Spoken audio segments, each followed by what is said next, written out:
Are you guys getting bad results while heat pressing just like this?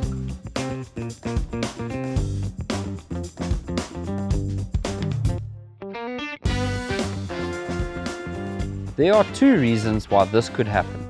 Number one is moisture and number two is tension.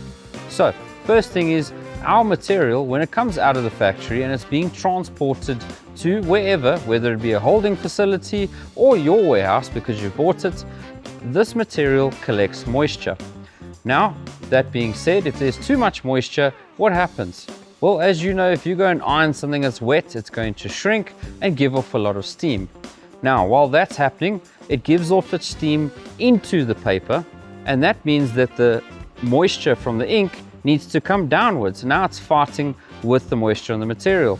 And then you end up getting these horrible bursts that go sideways with ink leaving you terrible streaks, and then you've got to heat press your material first. That gets rid of all the moisture as if you're ironing it for the first time, and then you can put it through the press with your paper as if it was your actual press. That should take away that problem. Then if you've got the issue where there's lots of layer lines where there's no ink or less ink, that's due to pressure. So all you got to do is go ahead to your heat press, wind it up a little bit further, give more pressure, and then those will disappear completely.